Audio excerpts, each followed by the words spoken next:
Bonjour, hi, welcome to Matthew's Always Wrong. And turns out Haiti's hosting a very big barbecue for everyone. I think I really can't wait to go see what's going on over there.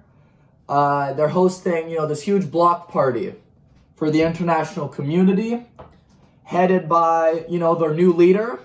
I want to congratulate Barbecue, the cannibal, on winning the gang leader elections in Haiti. So, as you know, the Prime Minister of Haiti just resigned after being in exile for I don't know how long. Turns out there's a couple gang activities going on in Haiti. And this guy named Barbecue, who's the leader of the main gang, who's taken over the capital city. Why is his name Barbecue? Well, he's kind of a cannibal. He kind of likes to eat people.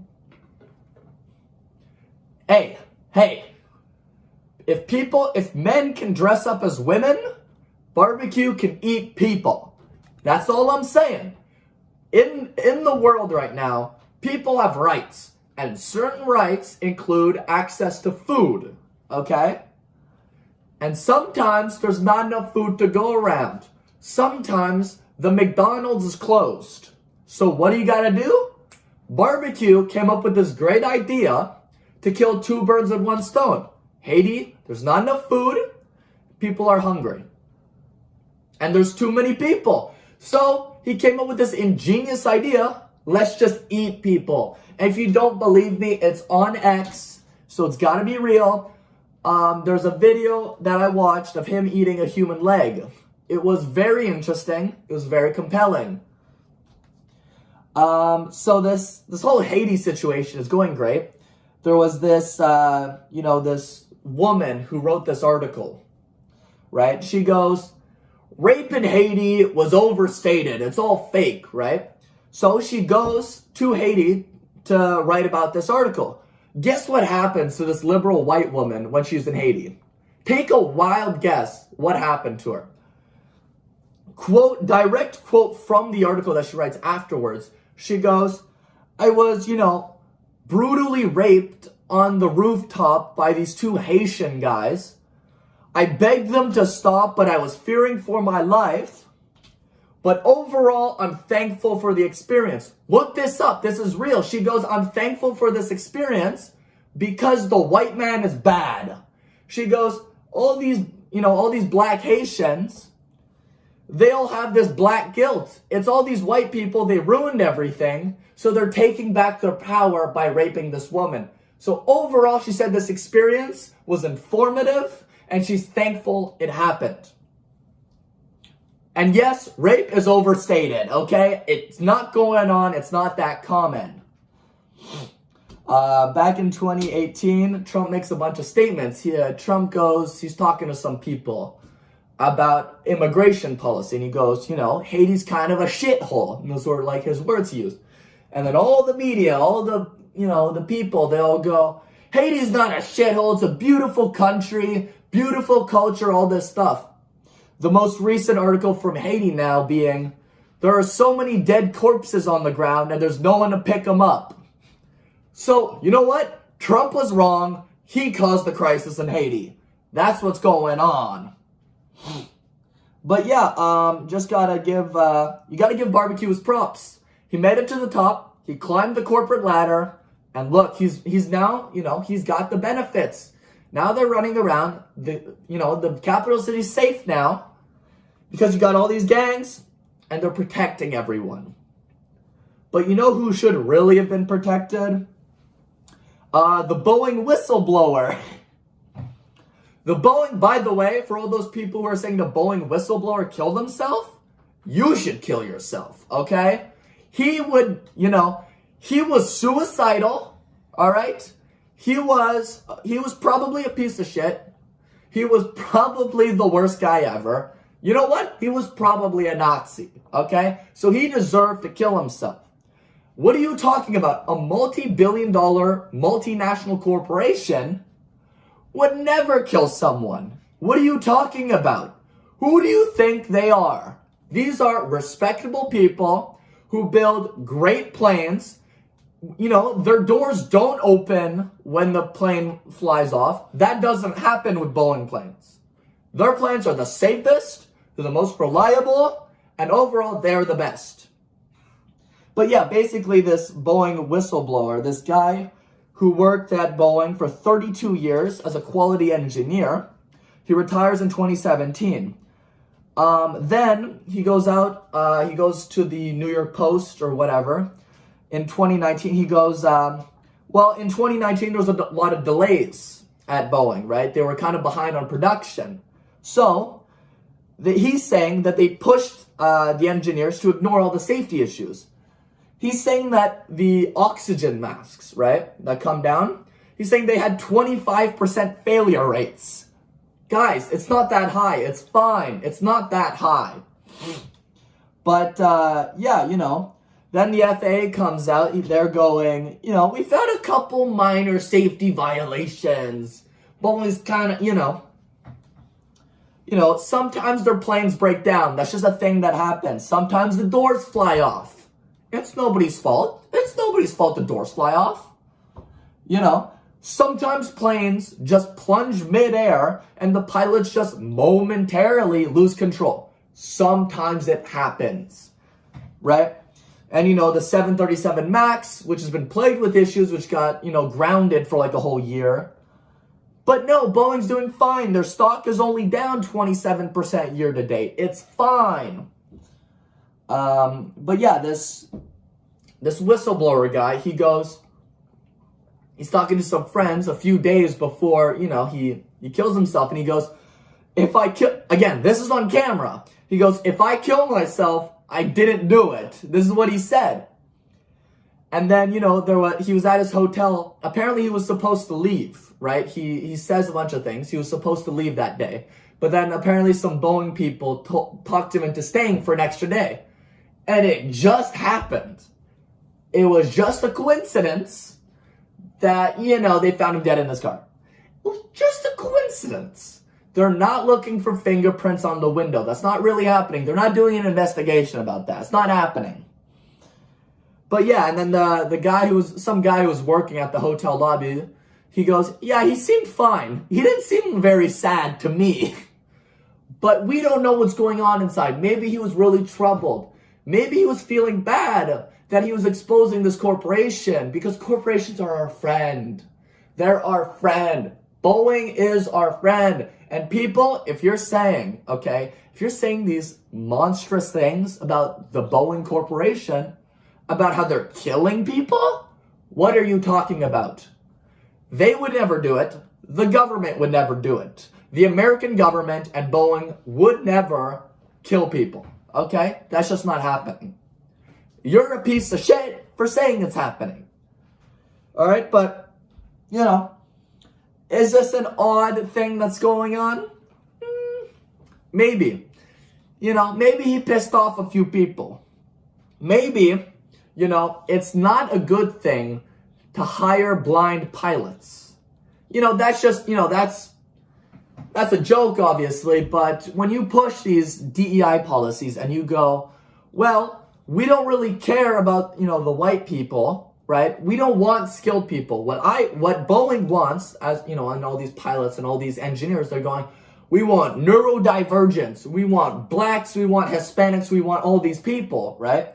And once you start hiring people not on merit, and you start hiring them on, the color of their skin, that's not racism. Hiring someone based on the color of their skin or their sexual orientation is not racism. It's not homophobia. You're a piece of shit for saying it is, okay? You should kill yourself.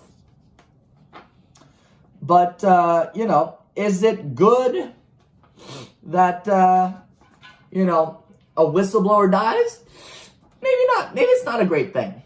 Some other journalists recently went undercover at one of the Boeing manufacturing facilities to go ask engineers at the plant building the airplanes. He asked them on camera secretly, he goes, would you fly in this plane?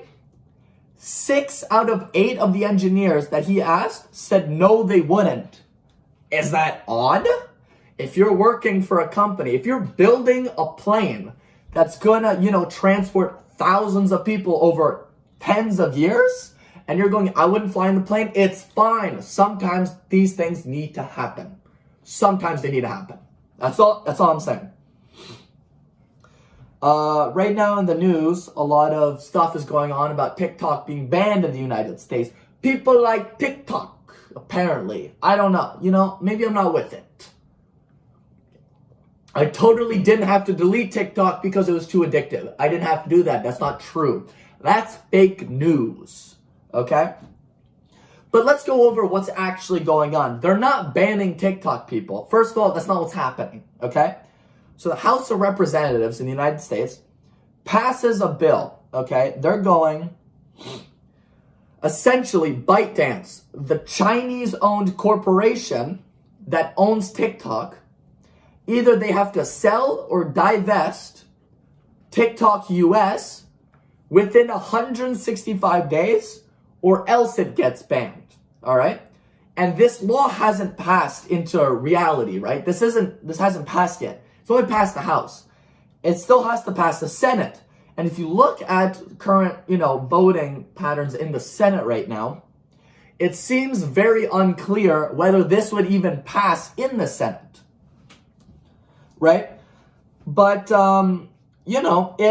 it's an odd thing to take a stance on, because if you really because they're saying, it's a national security threat. They're going, China's controlling the youth's mind.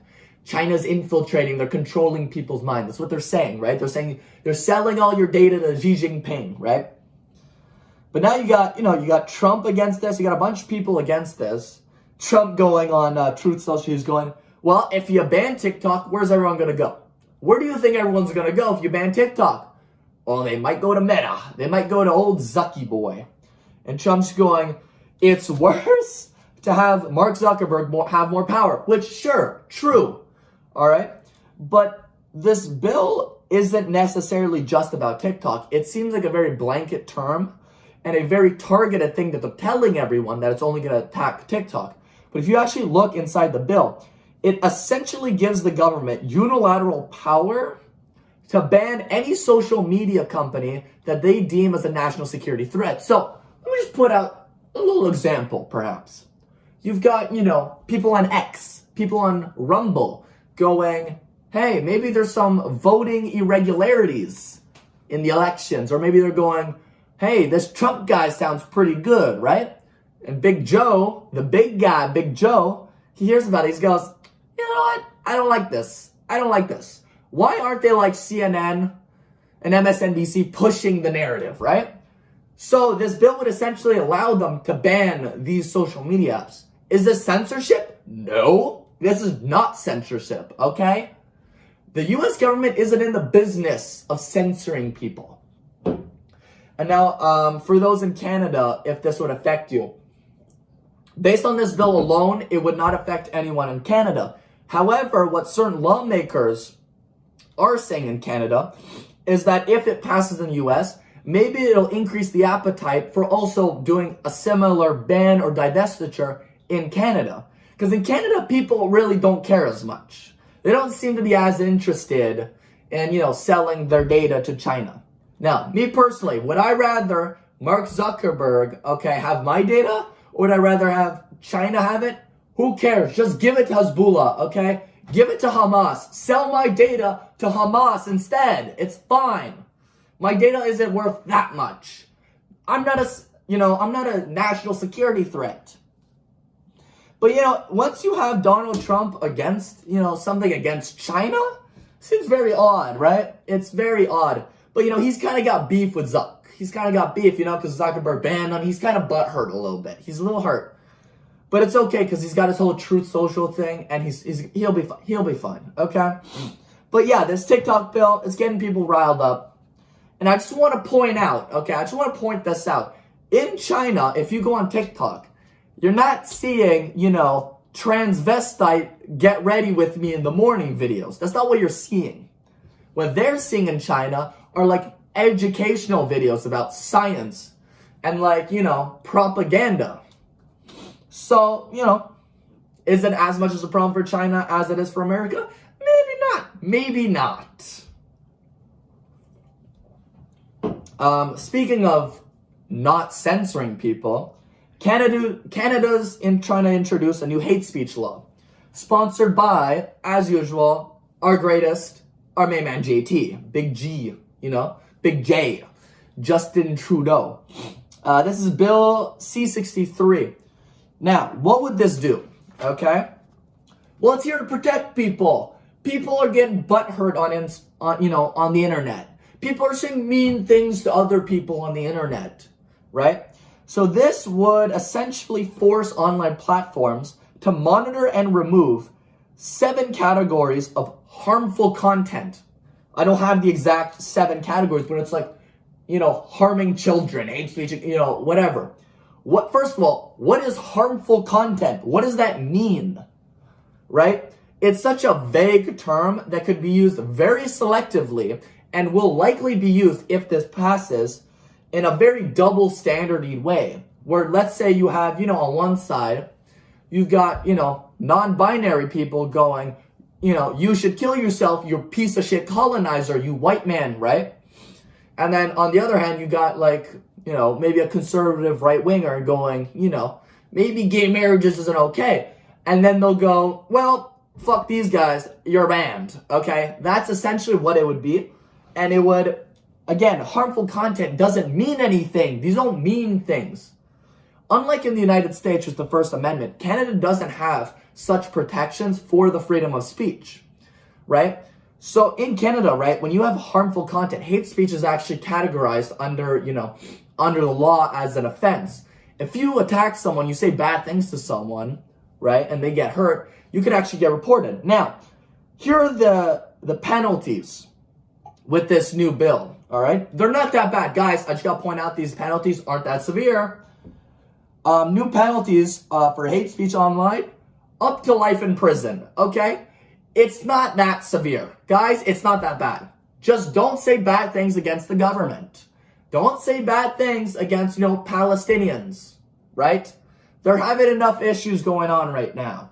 Hamas is not a terrorist group. It's not. It's not a terrorist group, okay? People are going to get mad at me. I want to point out, okay? JT, if you're listening, don't put me in prison. Please don't put me in prison, okay? I love you. I'm just saying, I just want to point that out. I just want to point out, JT, I've been your biggest fan. So don't put me in life in prison. It's very, you go, oh, it's dystopian, life in prison. Will this be used? Probably, if it passes. It's not, Canada's been trying to censor and regulate a lot of these social medias and a lot of online stuff. Jordan Peterson, that's why he got famous. Another thing he's been on about is, all these things. But, it's not that bad, guys. Come on. We need to protect certain people, right? Certain people, they're vulnerable. So they got to be protected. But yeah, life in prison seems a little dystopian, if you ask me. But hey, I'm always wrong, so who cares, right? Now, I got a question for everyone. Biden in 2020 or whatever, passed this massive infrastructure bill. And this is for, clean energy, right? Electric charging, okay? So they've given out $2 billion to build out EV infrastructure, right? So charging stations, right? Out of $2 billion spent, take a wild guess how many charging stations that built, right? Just take a wild guess, okay? How many charging stations do you think were built with $2 billion, right? I'll tell you, it's close. It's close. It's a pretty big number. It's pretty big. They did a pretty good job with it. They built a total of 8 charging stations. 8 charging stations with $2 billion. That sounds pretty good. That sounds, that's fine. That's fine. The electric vehicle market is doing great right now. It's doing great. But yeah, I really love when the government spends all this money and they really spend it wisely. Are these charging stations made of gold? Yes. Yes, they are. They're actually made of gold and diamond. That's how they built it. They partnered with Louis Vuitton, okay, and they built these 8 charging stations in Ohio and New York. But yeah, so I just want to go over a few, kind of the current state of the electric vehicle market. Right, so in 2020, 2021, there's kind of this boom in SPACs, right? What is a SPAC? It's essentially what's called a blank check company. So it's a special purpose acquisition company. And what it is it goes public, it raises, let's say, $1 billion, okay? But what happens is that stock will trade at, let's say, $10, right? For the entirety of the lifespan of the company, right? So let's say it's a year. So it'll trade at $10 for an entire year. And let's say the company doesn't buy or merge with anyone, because that's the only reason these things exist. It's to buy or merge something. It's to publicly offer, it's to essentially IPO without all the regulations. That's what it is. It's to let these companies who maybe don't have, a business plan developed as well, or don't have, the profits that a normal IPOing company would do. They could, merge with these SPACs. But, over that year, let's say no one buys it, all the money gets returned to investors. So it's fine, right? So in 2020, 2021, there was this massive boom for electric vehicle startups who merged with all these special purpose acquisition companies. And I want to go over a few of them. So there's this company called Lordstown Motors. Okay, these guys were trying to build electric pickup trucks, like electric F-150s, essentially, right? You want to take a guess how their stock is doing? It's down 98%. Seems chill. Are they on the verge of insolvency? Yes. Then you've got Lane Electric, which is a Canadian company, which has been building electric buses and electric trucks. These guys also did a SPAC. Their stock is up. Wrong. It's down 92%.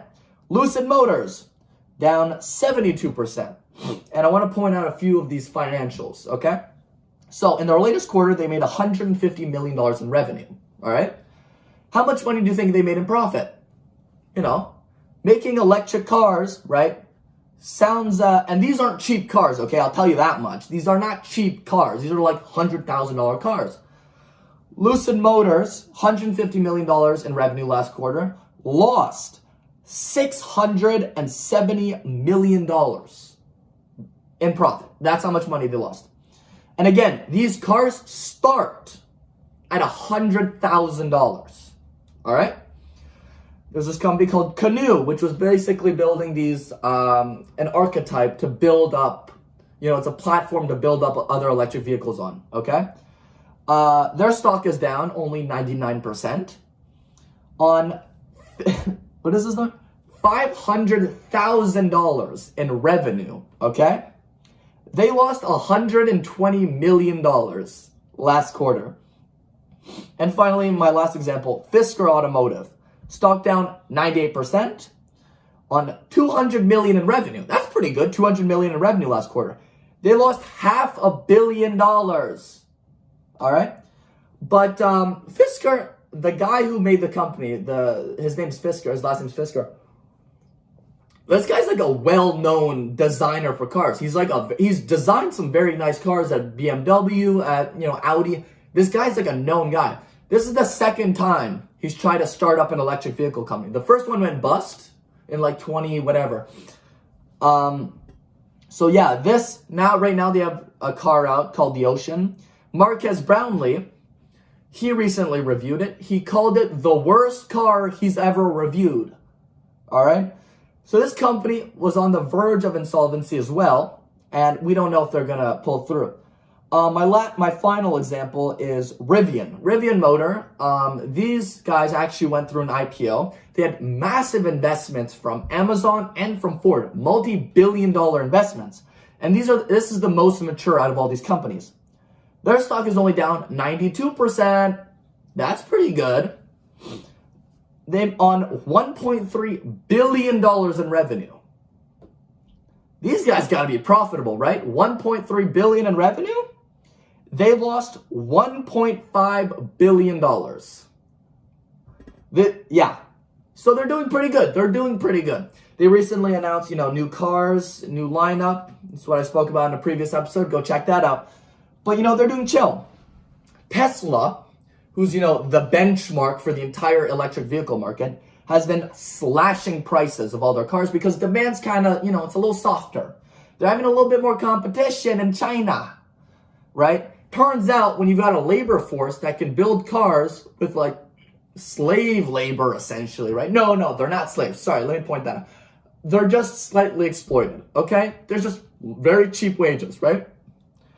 Tesla's cars have fallen 21% in price. They've slashed prices to try and boost demand.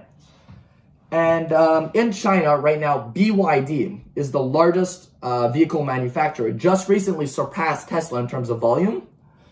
And they're trying to expand out of China, right? They're trying to expand to Europe, right? So how do they do that? They can't really build factories in Europe, right? So what are they doing? Well, they're just shipping. They're building them in China, they're shipping them. But turns out they're having a little mold issue. Apparently when the cars get to Europe, there's a little bit of mold in them. That's odd. But yeah, the electric vehicle market is doing great. $2 billion for 8 EV charging stations. You can search that out. That's real. That's in the documents, okay? You know, maybe they had to, you know, out of that 2 billion, maybe they had to send some to Ukraine. We don't know. Maybe that's what had to happen. That's just what's going on. And my final story of today is probably the most important one that we have to address. We all know Emmanuel Macron, the prime minister, president of France, right? Well, his wife's a man. It's Big Mike all over again. It's Michelle Obama all over again. There was this recent report. This is what brought me onto this news story. There's this report or this like article in France that goes, no, the first lady of France is not a man, right? That's what the headline was, basically. So Brigitte Macron, apparently this woman who's, by the way, 23 years older than him. And first of all, I'll just talk about their story, how they met. Right now, I think she's 72. He's like 40. He's like 40 something. It's very odd. But this is how they met. Macron was a theater student. When he was 15, he was a theater student, okay? Guess who his teacher was? Take a guess who his teacher was. Oh, Brigitte Trogneau. That's her maiden name. Turns out they had a love affair. They fell in love when she was his teacher. But Macron's parents didn't like that. I don't know why. Why don't, you know, sometimes someone has to be attracted to minors. Sometimes they can't help it. They can't help it. But they made him finish school somewhere else. But then once he finished school, they ended up reuniting, and then they had, you know, then they got married at some point. Her oldest daughter is, I think, either as old or older than him. I just want to point that out. But then, looking into this, she's a man thing, right? Looking at her, she doesn't look like a man, right? She looks like a woman. But there's this 100-page investigative report that briefly skimmed over that explains how before age 30, there's no evidence that Brigitte Trogneau existed. Okay, all right.